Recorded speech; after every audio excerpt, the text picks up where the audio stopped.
오늘의 육아 헤드라인입니다. 보건사회연구원의 조사 결과 우리나라 국민 10명 중 6명은 앞으로 자신이 더 높은 사회 계층으로 올라가지 못할 것이라고 생각하는 것으로 나타났습니다. 보건복지부에 따르면 생명이 위급한 중증 환자들이 병원 응급실에서 대기하는 시간이 평균 7시간에 육박하는 것으로 나타났습니다. 올봄 미세먼지의 공습이 더 잦을 것이라는 관측이 나왔습니다. 건강과 개인 위생 관리를 더욱 철저히 해야겠습니다. 이상 오늘의 육아 헤드라인이었습니다.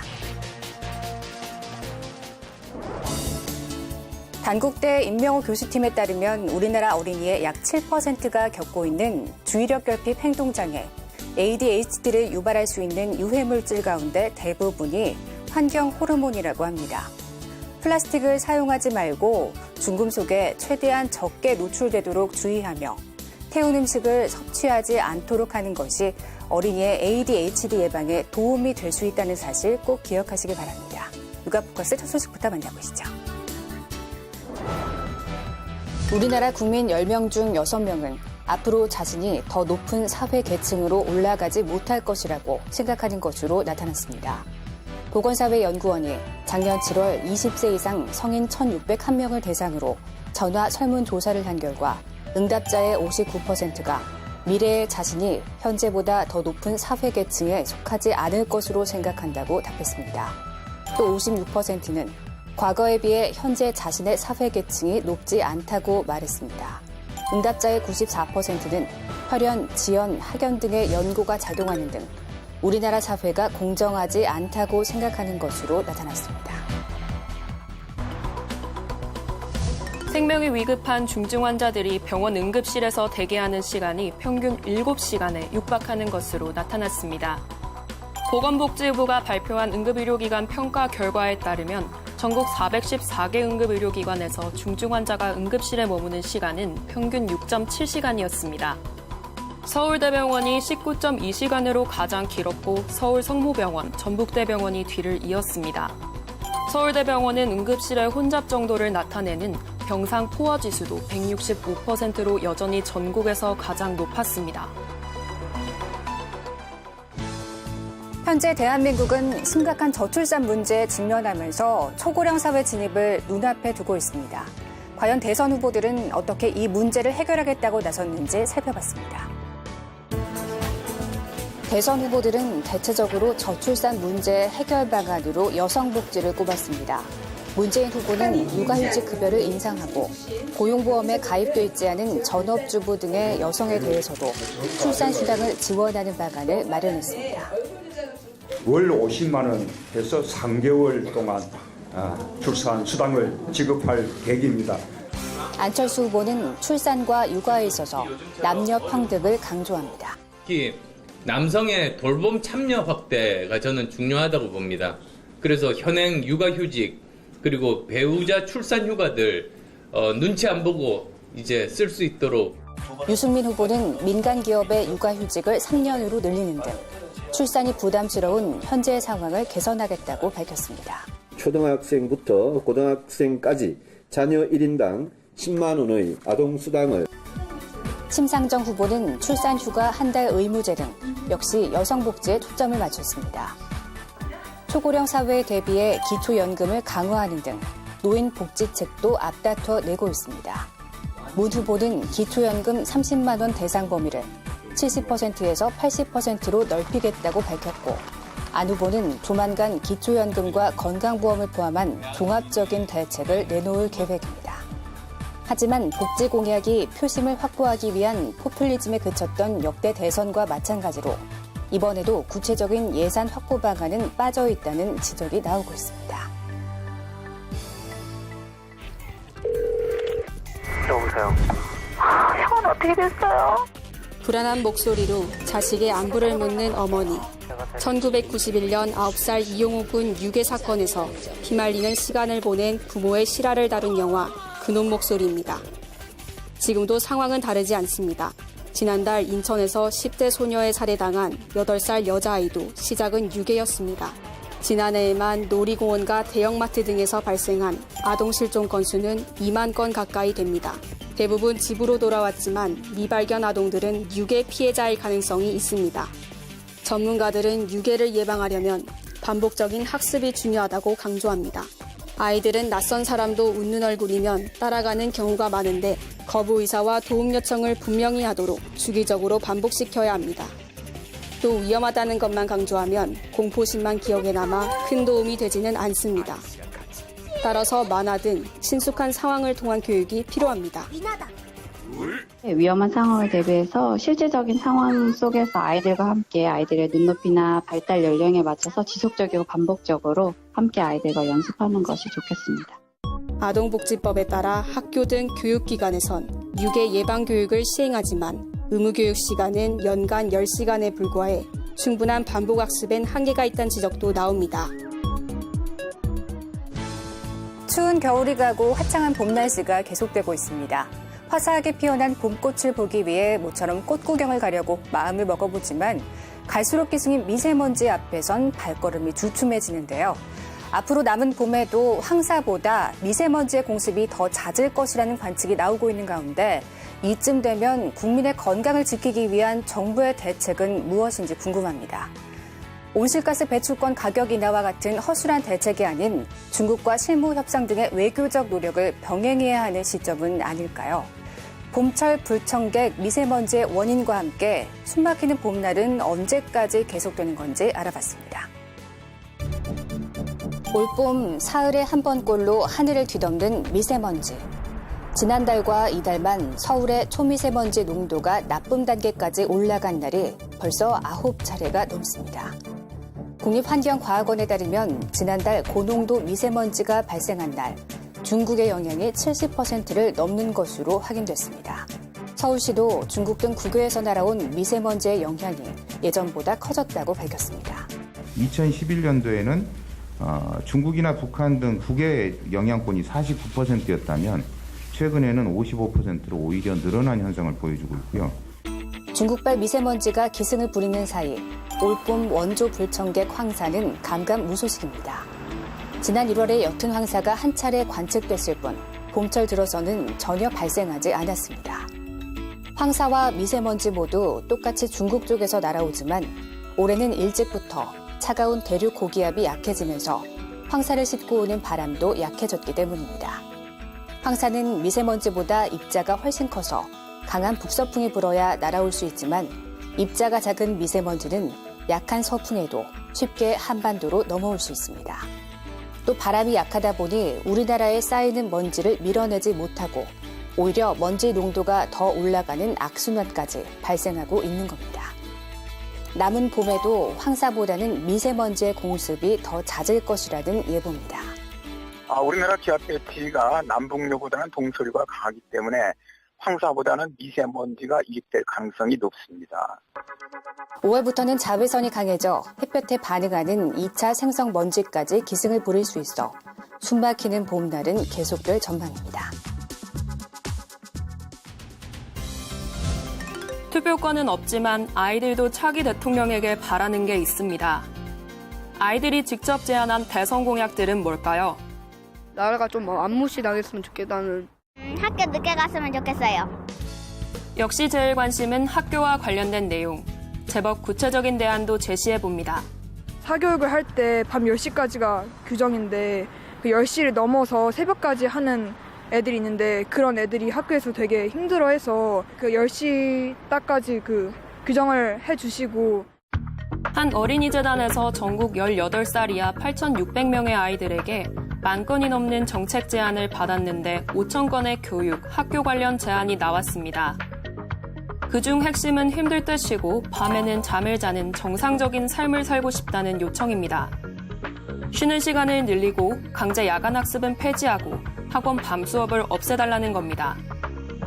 꿈꿀 시간과 기회를 달라며 진로교육과 체험학습을 확대해달라는 제안도 그 뒤를 이었습니다. 시험 등수에 대한 부담과 돈 걱정 없이 학교를 다니고 싶다며 초등학교 시험 전면 폐지, 고교까지 무상교육 실현을 바라는 목소리도 많았습니다. 전면적인 학제 개편을 내건 후보도 있는 이번 대선. 아이들이 원하는 교육 환경을 제공해 주길 바라며 이들이 제안한 정책은 아동정책 공약 보고서로 각 캠프에 전달됐습니다. 야외 활동이 본격화되는 4월에 자전거 사고가 급증한다고 합니다. 삼거리를 향해 자동차가 달립니다. 마침 우측에서 빠른 속도로 내려오는 자전거. 결국 부딪히고 갑니다.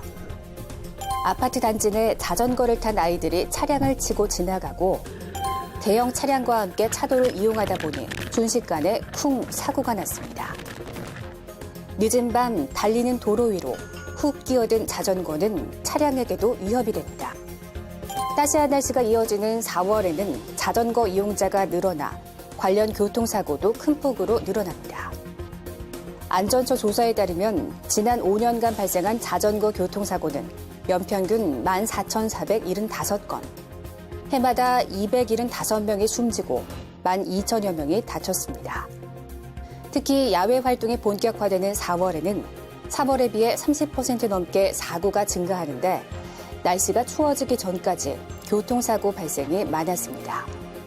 사고 유형은 자전거와 자전거, 자동차와 자전거가 부딪히는 차대차 사고가 92%에 육박했고 이 중 달려가는 자전거의 측면을 상대 차량이 정면으로 들이받는 측면 직각 충돌 사고가 45%로 가장 많았습니다. 특히 가해 운전자가 전방을 주시하지 못해 발생하는 사고가 많은 만큼 자전거 운전 시 밝은색 옷을 입고 밤에는 전조등과 반사판을 부착해야 합니다. 도로교통법상 보행자 외 모든 대상이 차로 간주되는 만큼 자전거 운전자 본인이 스스로의 안전을 챙기는 노력이 무엇보다 중요합니다. 이번 시간은 육아에 필요한 정보를 속속 알려주는 코너입니다. 오늘은 중기 이유식 언제쯤 시작하면 될까요? 편입니다.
육아방송 시청자 여러분, 안녕하세요. 숙명여대 명예교수 구명숙입니다. 저는 시인으로 국문학자로 평생 여대생들을 가르치면서 여성의 다양한 삶을 참 많이 접해왔습니다. 일하는 여성들의 육아가 얼마나 힘들고 어려운 건지 깊이 공감하면서 육아에 대해 늘 관심을 갖고 있었습니다. 오늘 저는 독일에서 아이를 기른 체험을 바탕으로 독일의 육아 방법에 대해서 말씀드리고자 합니다. 육아는 부모가 정성을 다해 새 생명을 훌륭하게 성장시켜가는 것이고 그 과정에서 본인들도 참 인생을 배우게 되는 가장 값지고 위대한 일이라고 생각합니다. 오늘날 우리나라는 극도의 저출산 문제를 나라의 재앙으로까지 심각하게 내다보며 육아에 대해 관심이 부쩍 높아지고 있습니다. 이대로 가다가는 우리나라가 지구상에서 가장 먼저 없어질 나라라고 합니다. 하지만 아직도 육아 정책이 미흡하고 육아 환경이 개선되지 않아 출산율이 크게 오르지 않고 있다고 생각합니다. 저는 독일 유학 중에 아이를 낳게 되어 육아에 절대 시간이 부족했어요. 그런데 잘 갖춰진 독일 육아 시스템 덕분에 어려운 학업과 육아를 병행할 수 있었답니다. 고립무원의 이국 땅에서 문화도 언어도 육아 방법도 다르고 도와주는 사람도 없이 남편과 함께 독일 육아 방법을 따라 기르게 된 겁니다. 그러면서 아이는 저에게 무한한 사랑을 실천하게 하며 비로소 인생을 배우게 되는 새 생활이 시작되었음을 깨닫게 해주었습니다. 이웃 사람들도 종종 아이에 대해 안부를 묻고 아이가 보고 싶다고 초대하는 등 아이와 연결되는 인간관계가 늘어나면서 아이와 어른의 세계가 하나가 되고 넓어졌습니다. 독일에서는 아기가 태어나면 그리 친하지 않은 이웃들도 아기를 보러 방문합니다. 드디어 한 패밀리가 제대로 구성되었다고 아주 기뻐하며 축하해 줍니다. 부부는 아이를 중심으로 살아가지만 다른 한편 열심히 일해야 하므로 육아는 요람에서 성년이 될 때까지 국가가 책임지고 도와줍니다. 독일은 생후 3개월부터 맡아주는 보육센터도 있고 3세 이후부터 보내는 유치원이 있습니다. 유치원에서는 주로 놀이를 통해 창의력을 기르게 하고 자연 친화와 사회성을 배우게 합니다. 유치원 교사는 아주 친절하고 아이 하나하나의 성격을 잘 파악하고 있으며 아이를 데리러 가면 그날 우리 아이가 어떤 행동을 하고 친구들과 어울려서 얼마나 활발히 즐겁게 잘 지냈는지를 소상히 이야기해 줍니다. 제가 경험한 독일 육아 방법의 특징을 몇 가지 들어보면 첫째, 마음껏 또래들과 어울려 놀게 하고 취학 전에 문자를 가르치지 않는 것입니다. 알파벳을 익히지 않고 초등학교에 들어가지만 아무런 문제가 없습니다. 배워야 할 시기가 되면 아이 스스로 배우려고 노력합니다. 저희 아이는 독일에서 유치원을 3년간 다니고 귀국하여 초등학교에 들어갔는데 학교에 가보니 친구들이 모두 글을 쓰고 읽는 것에 충격을 받고 밤새워 글을 깨우치는 모습을 보고 저도 놀랐습니다. 그때부터 공부는 스스로 하게 된 것 같습니다. 둘째, 좋은 습관을 갖게 해주려는 노력입니다. 떼쓴다고 아이의 청을 들어주는 일이 거의 없는 것 같습니다. 아이가 고집을 부리고 마구 저러면 흔히 엄마가 아이에게 지고 마는데 독일 엄마들은 인내하며 화도 내지 않고 끝까지 토론하여서 편안하게 이해시켜 주더군요. 습관은 운명을 바꾼다고 하지 않습니까? 어릴 때부터 좋은 습관을 길러주는 것이 교육의 으뜸인 것 같습니다. 즉, 규칙적인 생활, 남을 배려하는 마음, 약속 잘 지키기, 자기 일 스스로 하기 등등입니다. 셋째, 누구나 한 가지 운동을 필수로 하게 하며 한 가지 악기를 다룰 줄 알게 하여서 신체 단련과 정서 함양에도 습관을 들여주는 육아 방법입니다. 3살 버릇 80까지 간다는 우리 속담처럼 독일에서도 3살까지 인성이 형성된다고 보며 그 시기에 부모가 아주 집중해서 돌봅니다. 어느 날 저녁 교회에서 합창이 뜬 날 젊은 아빠가 아기를 안고 무대에서 노래 부르고 있는 것을 보았습니다. 저는 그 아빠의 편안하고 자연스러운 모습이 아직도 잊혀지지 않습니다. 아이는 꿈이며 희망이고 자신의 모습이기도 합니다. 그런 소중한 아이가 곁에 있으므로 엄마 아빠는 세상 모든 걸 얻은 것보다 충만합니다. 더욱 힘내시고 아름다운 사람을 키워가는 육아의 행복도 만끽하시기를 바랍니다. 감사합니다.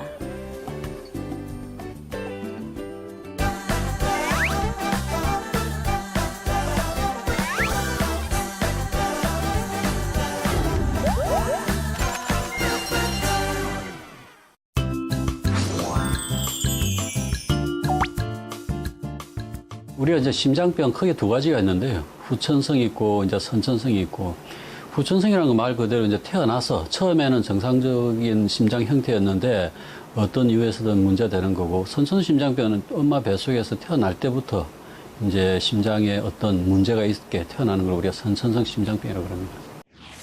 선천성 심장병 증상에 대해서 알려주세요.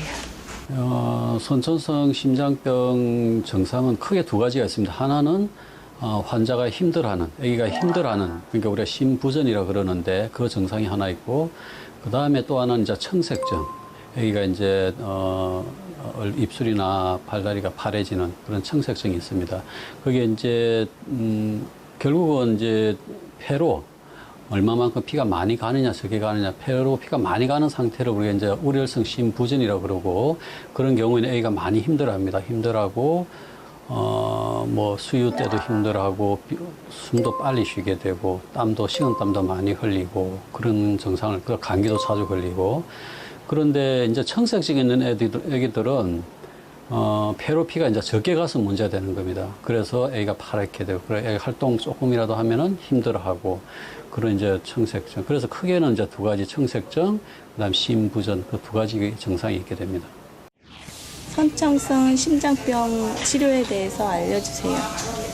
선천성 심장병의 치료는 우리가 이제 약물 치료, 그 다음에 비수술적인 치료 또는 뭐 수술적인 치료 이렇게 여러 가지가 있게 되는데, 비수술적인 치료에는 일단 우리가 이제 심방충격 결손이나 동맥관 개존증, 그 다음에 폐동맥 협착, 이런 경우에 심장 안에 구멍이 있거나 좁은 부분이 있거나 할 경우에 원래 예전에는 이제 수술로서 했었는데, 요 최근에 이제 기구가 발전되고 해서 이 사타구니에 있는 혈관을 통해서 가는 선을, 카테타라고 하는 그런 가는 선을 이제 심장 쪽으로 밀어 넣어서 구멍이 있는 경우에 그 기구로 해서 막게 되고, 그 다음에 좁은 부분이 있으면은 풍선으로 이렇게 확장을 해주는, 그래서 우리가 풍선 확장술 뭐 이런 식으로 해서 수술하지 않고도 치료할 수 있는, 선천성 심장병을 치료할 수 있는 방법이 있습니다.